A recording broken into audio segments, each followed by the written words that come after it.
quarter of the year, a little bit better than thought, coming in at 2.6%. There is something else in that report that did concern some, and that is a slowdown in housing activity. Housing residential investment fell at about a 3.5 pace in those final 3 months. We're getting similar data, more recent data from the housing industry that shows slower growth, not necessarily reverse growth, but slower growth, because some other numbers, for example, housing permits, new construction activity has been not necessarily robust, but stronger.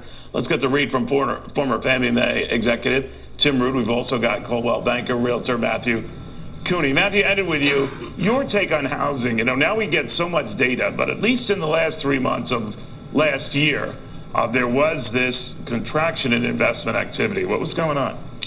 Well, one of the things, there was definitely a lot going on in the world at that time. I mean, there was, the government shutdown.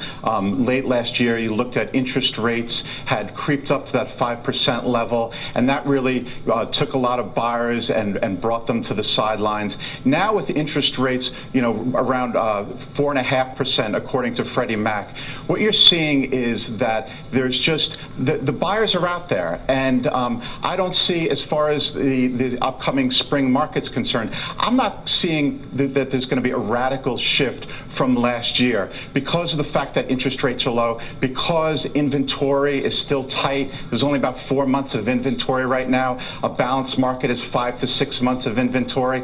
And overall, the economy is strong. The job market is strong. People tend to buy houses when they feel secure in their jobs, where they feel like they can get another job that pays more money. What do you think of that, Tim? From your vantage point, everyone worries when housing hiccups that, oh my gosh, could it be like what happened during the meltdown? What do you think? Hi, Neil. I think it's fine. I'm not concerned about it. I'm certainly not worried. I think you and your guest laid it out pretty well, which is, we have a slowing.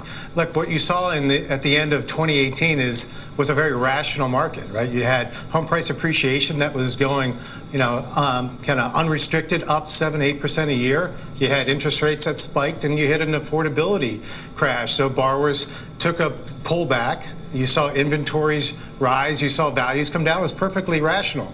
Now you're seeing a completely different thing, where you're starting to see, looking at, as your guest said, just pure fundamentals. That's all I can look at and predict. You've got supply, which is still at 20-year lows. You've got affordability, which is what it takes for the median income to buy the median cost home. The affordability of that is fantastic. And then you've got the demand side. Demand, look, you've got millennials that are adding 10, 20 million new households over the next 5 or 6 years. Unemployment is low. Incomes are going up. I mean, other than the secular concerns that some people have that maybe millennials or adults are somehow never going to want to own a home again, I think we're going to be just fine. It's interesting, Matt, what Tim just mentioned about millennials, too, because they're in that mix because they're student loan debt or whatever, but they're not inclined to find the prospect of buying a home, owning a home, as alluring, let's say, as their parents, and maybe their experience from seeing their parents. A lot of them lose their homes or feel the duress of the meltdown. They don't want that for them. I don't know how much of a factor that is, but how does that play into your thinking? Well, the millennial buyer is definitely a big part of the buying pool right now. And the problem is there's just not enough product for them to buy. I mean, the inventory that's available tends to be the older inventory. Millennials don't want that. Millennials want turnkey. They want homes that they can move right into. And they're not looking for those bigger homes. So what you're finding is that, the crunch is not across the whole market as well. Real estate is hyper-local. So you really have to look at each individual market and then each individual price range. Because even where I am, some markets are doing incredibly well, multiple offer situations, and then you look across town and those homes are just sitting there. And it has to do with various factors like how they're located to trains and things of that nature. So real estate, you really have to look at each of these individual components separately.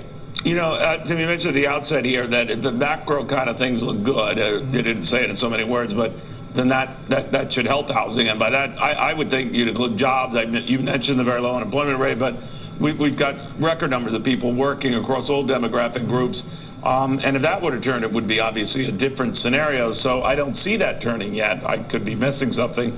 So the economy, the fundamentals behind housing are pretty much like they are with every key sector, retail among them as well, that if people have jobs and they have job security, we don't have to worry or worry as much. What do you think?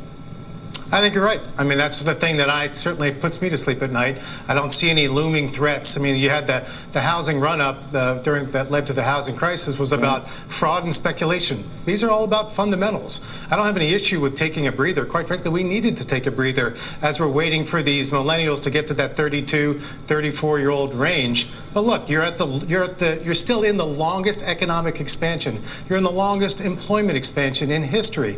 I don't really see anything to worry about. Again, until you see interest rates pop back up above 5% and you start seeing inventory levels get to 6-7 months, then I'd take a pause and probably reevaluate. All right, Tim, final word. Matt, I want to thank you both very, very much. Good seeing you. Thank you.